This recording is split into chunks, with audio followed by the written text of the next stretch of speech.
So we've just watched that video, and yes, that was a difficult conversation. Let's review what wasn't good in that video. She didn't seem aware of what she was there for initially. Not good. It all started off very amenable and sociable, and it didn't seem to set the right tone. I sometimes felt she was a little bit led astray about why she was there, and if people feel tricked, that can trigger emotions. He didn't appear to have done any investigation. He didn't seem to have many facts. It seemed to be the first time they'd spoken about it, although he did refer to other occasions. It shouldn't be the first time when we're getting to that difficult conversation. We should have been dealing with it before, and there should have been things being monitored. He didn't seem to have a plan. There was no agenda. There was no anticipation of what a reaction was going to be.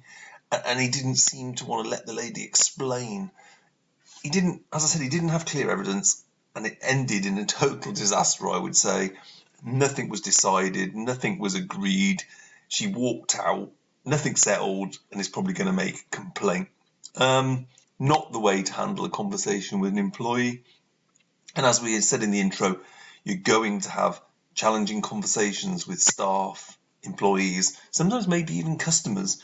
And any conversation is challenging where the conversation is about you having to manage emotions and information in a sensitive way.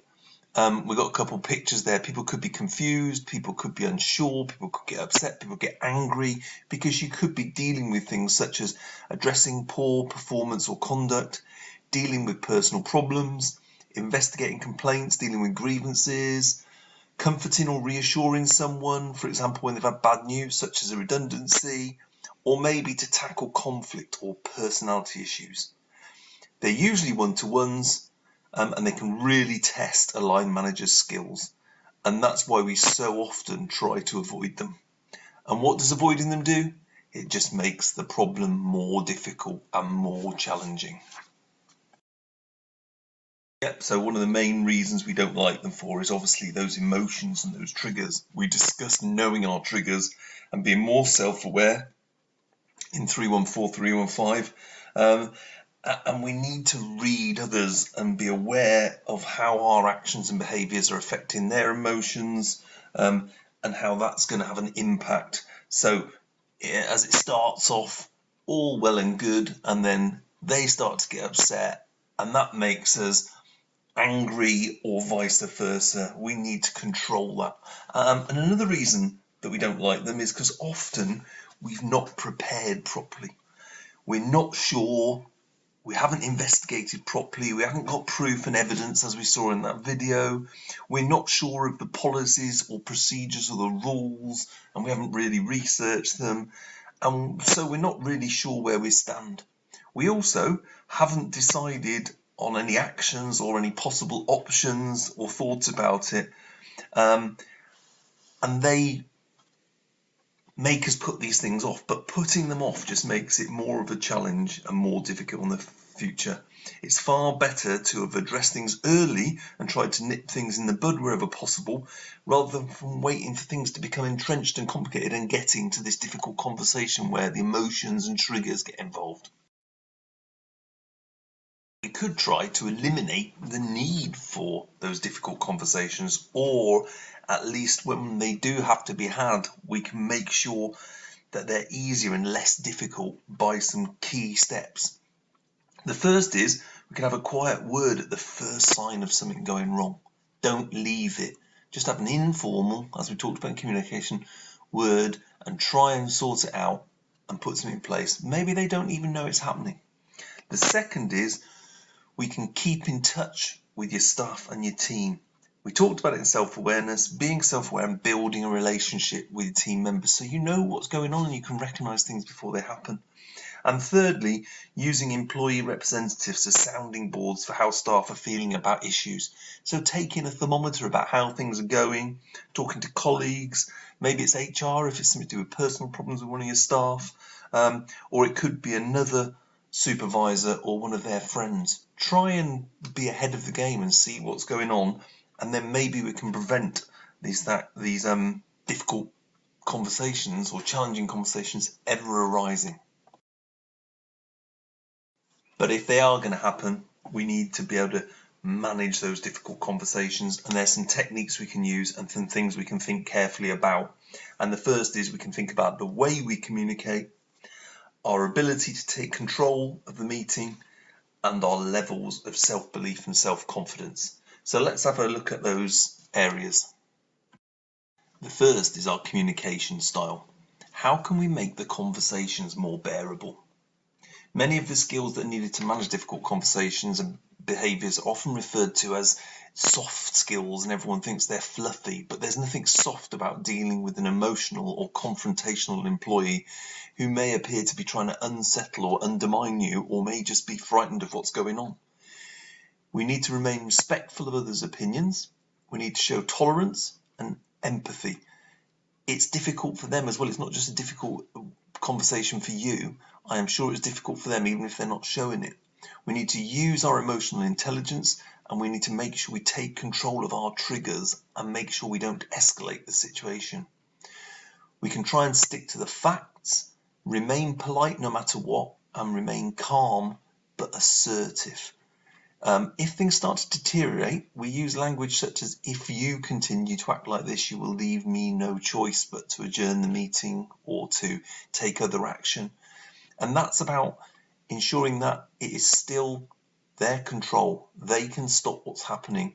They can do something to calm the situation down. So that's about choosing your communication style and making sure that it's very professional, factual based, and we'll talk about those bits in a bit more detail. Next, we need to remain objective, and this means not using our heart but using our head, basing our decision and comments and any criticism we've got on facts and evidence, and then perhaps using a little bit of intuition to judge how that criticism that we're delivering is being received. It means you need to be careful with your language, and we'll look at the keys to being objective and constructive in a minute, as we try to make the challenging conversation a positive experience. So more on that in a minute. Let's look at the next one. Next is to be prepared, to be fully prepared for the conversation you're about to have, or as much as you can be. And to do that, you need to establish the facts, reflect on what you know about the individual, get support or get feedback from others, remember your unconscious bias that we talked about in self-awareness, and making sure that it's not just your opinion. So we want to protect against that, those accusations that we're being biased and picking on them. You need to check and know your policies and procedures within the organisation. So we're planning the meeting. We need to consider the culture and the environment. What is the pressure? Is there any bad feeling? How is it going to be reacted? And then we need to make sure we use all that to make sure that we have the correct attitude. Remember Batari's box we looked at, where we talked about your attitude affects your behaviour, and then that affects their attitude and their behaviour, and we don't want to escalate it. So if you're giving regular feedback to your employees, there should be no surprises, not like there was in the example we saw. If you're dealing with a performance or a conduct issue, you might want to make sure you've checked what the employee's performance targets are, in what way they failed to meet their targets or where they failed to meet them. Have there been any extenuating circumstances, for example, of their time off from sickness, accident, training courses or anything like that? If it's an attendance issue, we might need to make sure we have an accurate record of their timekeeping and attendance, so we know the facts and figures about it. And that we've made notes if they've been coming in late, anything that was said and why these things happen. If it's a personal matter, it could be pretty sensitive. Say, I don't know, personal hygiene, for example, that's been complained about. They may be a bit shocked, and we may need to consider whether we're the right person to deliver it if we're too close to that person, because having a personal relationship with them you may be the wrong person to bring it up, unless, of course, you've done it in a more informal approach. Because all of this, if we've had a good rapport with our employees, then really these sort of things should be decided, or we shouldn't have got to these issues because we already knew about them. And finally, and probably the most important, we need to stay in control. Stay in control of the conversation, the meeting, and of our own emotions. We need to remember those triggers and our own emotions from when we were talking about self-awareness, because you have lost if you start reacting to them and getting angry, for instance. You've lost the plot. You need to control the route and the progress of the conversation. So you need to know how long you're going to sort of talk about this, how long you're going to give them to give some sort of explanation perhaps, and then decide if you need an adjournment. If your tactics are working, you might need to change your approach. For example, if you start out in quite an expansive and friendly environment and a friendly approach, and then realize that it's not working, you might need to change it to being a little bit firmer so that you can get to some conclusions. Then you need to be able to make that change. It isn't a friendly and informal meeting, because hopefully you've had informal and friendly ones when you were trying to resolve this and trying to stop getting to this situation. Now you're at this situation, you need to adopt a professional manager and set a tone from the beginning, I would suggest. How this will be done, what you wish to discuss, and what you need to come out of it with at the end. A bit more like a formal meeting. However, you do need to control your emotions, and it can be quite hard because they might get confrontational or upset, because if you haven't pre-warned them, it may seem like you're accusing them of things. They may start trying to fight back by getting personal, and what you've got to remember to do is base yours on fact and not on the person, not on their past, and remain objective and non-judgmental about them. You may have to sort of anticipate what the reaction is going to be and be prepared for those. Have some different sort of versions of what you might go through and where you might go to, how you might get to that, because you have to get to a situation where you come out with some actions. It's a bit like chess and trying to think a few moves ahead so that you can be ready and stay in control whatever happens. So in that, we talked about being objective, and I said we'd come back to that, and I've linked it with being constructive because I think they work together in certain situations, particularly when you're perhaps talking about people's performance. So the first is to use objective language. And that might sound a bit obvious, but objective language tells people that you're not judging them. You're being objective, sticking to the facts about their performance, what you've actually seen. Your feedback doesn't negatively focus on their personal attributes or their abilities, because if it's their abilities, it might not be their fault. It may have been to do with the selection, who selected them for the role or what they're doing. It may be that they haven't been trained properly. An example perhaps of being more objective or judgmental in language when we were talking about someone who's delivered a presentation. So being objective, you might say, well, your slides were very well constructed, but I think you talked a little bit too much about yourself. You need perhaps to match your audio more closely to what's on the slide so that you're expanding information for people a bit better. Also, you came across a little bit nervous, but that's understandable. But doing a bit more rehearsal before your speech can help. If you were being a bit more judgmental, you might just say, to be honest, your presentation was lousy. It was all about your ego and not about the topic. I didn't really think your jokes worked, and I question how much commitment you gave to that. And that's not good, and that's all about your personal feelings and not objective about what they actually did. The second is to focus on the particular situation. You don't want people to feel you're actually criticising them as a person. So if we focus on the particular situation, that incident, that performance, then that's rather than talking about them as a person or their behaviour, as we've just said.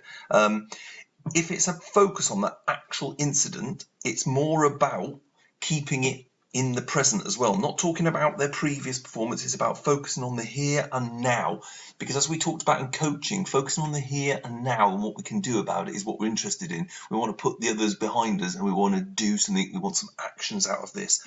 Refrain from saying things like, I have a problem with the way you, or I've noticed that you're always doing things like this. Those sort of statements are not constructive, and they're bringing your opinions to the forefront, and that triggers emotions.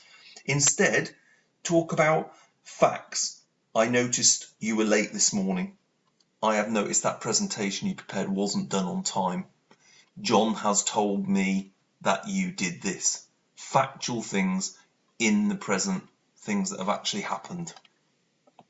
And thirdly, and we've sort of talked about this in the two before, but it's about being specific.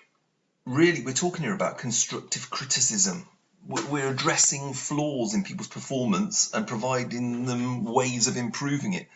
The receiver wants a clear idea of actions that they can do to take it forward. So we need to come up with some ideas. And we need to make sure that we're not being vague. For example, we're talking about the team. I'm not happy with the way you're running the team. I've noticed that it's not really succeeding. There's an unpleasant atmosphere. I expect to see improvements, a better atmosphere, and it should be more inclusive. Pretty vague. We could be a bit more specific and say that some of your team members feel that you're favouring other team members, and then you would have a couple of examples in your research with your facts.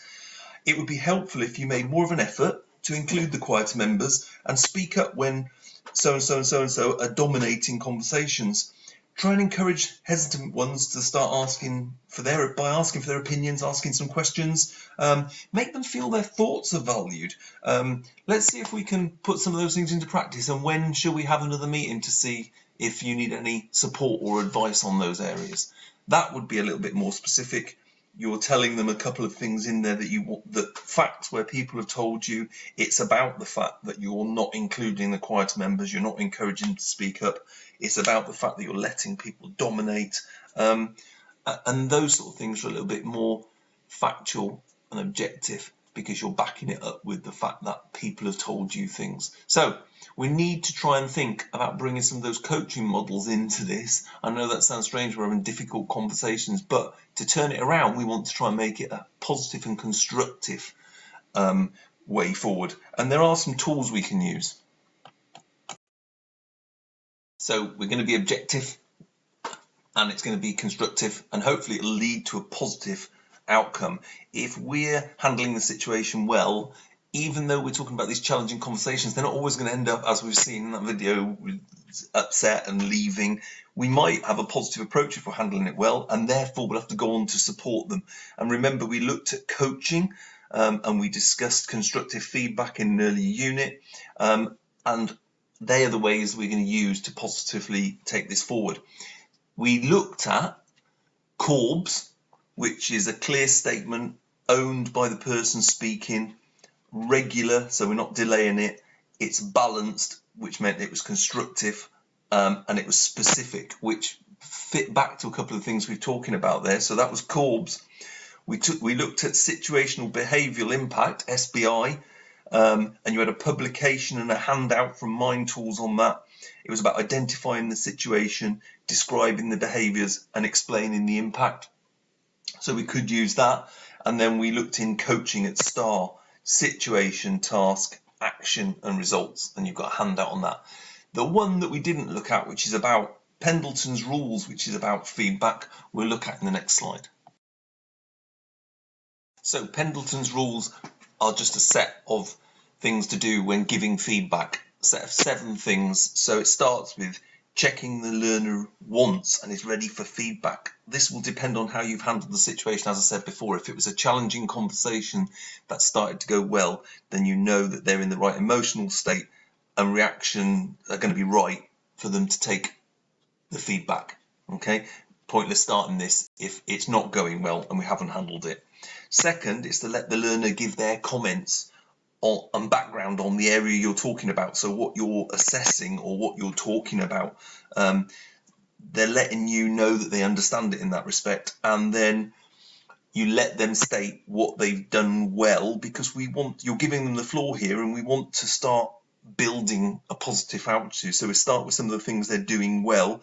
You use active listening, and you can use a few open and probing questions to get to the right points, and we'll talk about question types in a minute. You then confirm that by stating what has been done well and pick out the positive areas and include them, and this leads naturally to what could be improved, and then you let them state what could be improved. This is positive because then they're taking it on board and they're saying what they think should be improved, and then you state what needs to be improved, basically confirming it and leading to actions, and then there needs to be an action plan created so that improvements can be made and that we can restate and complement this. So let's have a look how that would plan out. So we've got a visual here just to sort of see how that might come about in one of our situations where we've got the positive starting with the employee saying what I do well, and then the manager complimenting them on those areas. We're trying to build a positive nature, and that might lead us to get them, the employee, saying what could be improved, and then we compliment them, because if they've identified them, then we should be complimenting them on, that's good that you're noticing that you need to improve these areas, not focusing on the negative, saying, yeah, you need to get them better. Then that leads then to them thinking positive about what I can do to change this, and then us giving approval to say, yes, that's what you need to do, and that would be good. And then summarising by what this all means to them and what it's going to do to make it different. It's going to improve this, it's going to boost that, and ultimately it's going to make the manager happier with them, and we compliment them and congratulate them on what they've decided to do. And notice the key there is what they've decided to do. As with any of these difficult conversations, challenging conversations, and in this process you will see there that the learner or the employee or the person working to is going first. And someone once told me about difficult conversations and sort of arguments and those sort of situations, that the person who goes first loses. So the person who goes first loses. That doesn't mean we don't speak, but it means that we're remaining in control because we can react to what they're doing. And on a positive note, it gives them chance to speak. So don't start by just telling them what's wrong, what you don't like. Get them to try and come out with things first. So get them to come out with the positives first and lead that into the areas for improvement. And we do that by using the right questions. And we'll look at questioning on the next slide. So in trying to get people to come first, in trying to get people to tell us things, we need to use the right questions. We need to use questions that are starting conversations, that are getting people to expand things. And they're what we call open and probing questions. And those are based around how, what, when, why, things that make people give an explanation. So you could be saying, what do you think about the situation you're discussing? Why is this occurring? When do you feel this started? How is this impacting? And then as they give you answers, you could be probing. So you could be saying, when you said that this was having an impact, what did you mean? How has that instance affected you? So what caused that to happen? And then another tactic you can use, and is quite common, is to start summarising. And why do we summarise? Well, it gives us a chance to show understanding. It gives us a chance to stop things and pause and get some confirmation. And we can also use it as a pause if we want to get back on focus, if we think things are sort of getting off focus or getting too emotional. So we might use phrases such as, right then, so let's see where we are. You could be saying, so what you are saying is, and that leads you into giving a summary of what you thought you've understood. Or you could say, so the picture I am getting is that, and that gives you a chance to summarise those things and bring them together, which you can use with those Pendleton's rules about being more constructive. So these are when you're trying to be more constructive and more positive to change it from a difficult conversation into something that could take you forward. So let's have a look at an activity I want you to do now. So we're going to watch a video 2, an example of a bad manager or bad management of a challenging conversation.